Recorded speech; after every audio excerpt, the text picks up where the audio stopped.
আসসালামু আলাইকুম। বাংলাদেশের রাজনৈতিক প্রেক্ষাপট এবং আপনার টাকা, এই দুইটা সম্পর্কে একটুখানি বলতে চাই। যেটা হলো বাংলাদেশের রাজনৈতিক প্রেক্ষাপটে টাকা দিয়ে আপনার কর্মী কেনা পাওয়া যায়। টাকা দিয়ে আপনি একটা সমাবেশ করবেন, সেই সমাবেশে শোডাউনের জন্য আপনি প্রচুর মানুষকে টাকা দিয়ে কিনে নিয়ে যাবেন। ডে আফটার টুমোরো অথবা আলটিমেটলি আপনি যখন রাজনীতি করতে চাচ্ছেন, তখন আপনার যে কর্মী বা মানুষগুলোর সাথে সম্পর্ক হবে, এদের সাথে আপনার বিনিময় ছাড়া কোনো কিছুই ঘটার নয়। সেই বিনিময়টা খাওয়া দাওয়ার মাধ্যমে থেকে শুরু করে, টাকা আদান প্রদানের মাধ্যমে থেকে শুরু করে, আপনার মোবাইল আদান প্রদানের মাধ্যমে থেকে, এবং আপনার যেভাবেই হোক জায়গা জমির ব্যাপার থেকে শুরু করে দেনা পাওনা অবশ্যই সংশ্লিষ্ট থাকবে। সেটা 200 টাকার একজন মানুষকে ভাড়া নেওয়া হোক, বা 500 টাকা দিয়ে একজন মানুষকে নেওয়া হোক, বা লক্ষ টাকা বা কোটি টাকায় নেওয়া হোক। রাজনীতির যে সর্ব উপরের মহল, তার থেকে একদম কর্মী লেভেল রুটে পর্যন্ত এই জিনিসটা বাংলাদেশের চর্চা হয়ে গিয়েছে।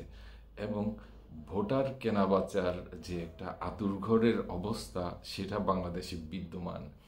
এই কালচারটা পুরো দেশ জুড়ে ডেভেলপ করে গেছে। পক্ষান্তরে রাজনীতি করা আসলে ব্যাপারটা টাকা ইনকামের কোনো জায়গা বা এমন নয়। এটা হলো কিন্তু রাজনীতি মানে মানব সেবা করা, অর্থাৎ আপনি সেবা করবেন। সেবা করতে গিয়ে অবশ্যই আপনি আপনার সৎভাবে যখন সেবা করবেন, তখন আপনি বাংলাদেশের প্রেক্ষাপটে কখনো সেবা করে উঠতে পারবেন না, কারণ আপনার অনেক অনেক টাকার প্রয়োজন আছে। বাংলাদেশের বিগত দিনের রাজনীতির প্রেক্ষাপট এমন হয়ে দাঁড়িয়েছে বা দেখা গিয়েছে যে চেয়ারম্যানের পদ কিনতে গেলে এত লাখ টাকা, উপজেলা ভাইস চেয়ারম্যানের পদ কিনতে গেলে এত টাকা, উপজেলা চেয়ারম্যানের পদ এত কোটি টাকা, এমপির স্থান কিনতে গেলে এত টাকা। এই যে টাকার বিনিময়, সেটা শুধু উপরের লেভেল না, কিন্তু ওইটা নিচের লেভেল পর্যন্ত এসে আজকের দিনে ইভেন যারা রাজনৈতিক প্ল্যাটফর্মে আছে, যারা চেষ্টা করছে, নতুন দল গঠনের চেষ্টা করছে, বা অলরেডি এক্সিস্টিং যারা আছেন, সবার কিন্তু অর্থনৈতিক অসচ্ছলতা যথেষ্ট পরিমাণ বিদ্যমান। তো এখানে আমি বলবো, রাষ্ট্র পরিচালনায় যারা উপরের পর্ষদে থাকেন, বিশেষ করে রাজনৈতিক দলগুলোকেও যদি আমি না বলি, আমি দুর্নীতি কমিশন, দুর্নীতি দমন কমিশন কিংবা সরকারি অন্যান্য প্রতিষ্ঠান যারা বাংলাদেশের মানুষের দেখভাল করেন, তারা যদি সূক্ষ্মভাবে তাদের দিকে দৃষ্টি দেয়, আসলে এহেন যে ট্রানজেকশন বা দেনা পাওনার মাধ্যমে যে একজন উপরে উঠবে বা নিচে নামবে, বা জনপ্রিয়তার বিচারে বা ভালো মানুষকে তাকে নির্বাচন করা হবে দেশকে পরিচালনা করার জন্য, সেটা বাংলাদেশে অনুপস্থিত। সেটা আপনি যেভাবেই বিশ্লেষণ করে বর্তমান পরিস্থিতিটা, অর্থাৎ 24-এর পরের প্রেক্ষাপটটাও যদি আপনি আমার কাছে সৎভাবে উপস্থাপন করতে চান, আপনি আপনিও আমার কাছে মূল্যায়িত হবেন না।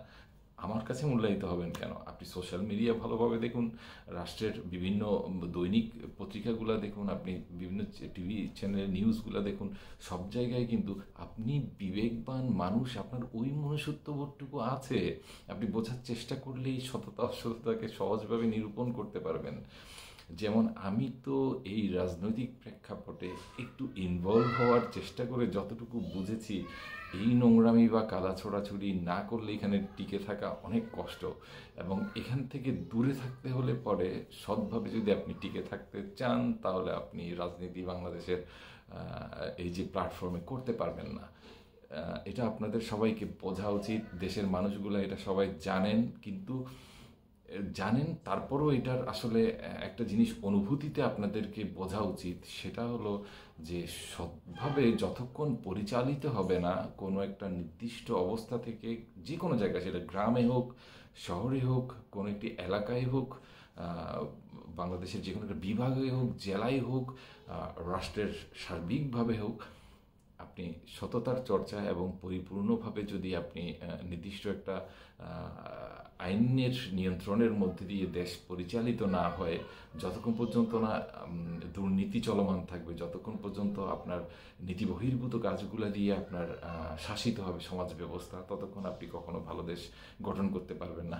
এখানে আপনি আগের দিনের নবী রাসূলদেরকে এনেও যদি বাংলাদেশের প্রেক্ষাপটে এখন বসাই দেন, তাহলে তারও খাবি খেতে হবে। এটা অনেক দীর্ঘমেয়াদী একটা পরিকল্পনা, এবং আমি মনে করি আমি এ পর্যন্ত যা দেখেছি সেই দেখার ভিত্তিতে বাঙালি জাতিকে ঠিক করার, এত বড় জনগোষ্ঠী, 30 কোটির এই যে জনগোষ্ঠী, এটাকে কন্ট্রোল করে সুস্থ সুন্দর পথে পরিচালিত করার জন্য দুর্নীতিমুক্তভাবে, জিরো টলারেন্সে যে দুর্নীতিমুক্ত দেশ হিসেবে বাংলাদেশকে প্রতিষ্ঠা করে সুন্দরভাবে দেশকে উন্নয়নের দিকে নিয়ে যাবেন, এটাতে কখনো বর্তমান সরকার থেকে অতীতের সরকার যারা যেসব পলিসি গ্রহণ করেছে সেগুলো দিয়ে কখনোই সম্ভব না।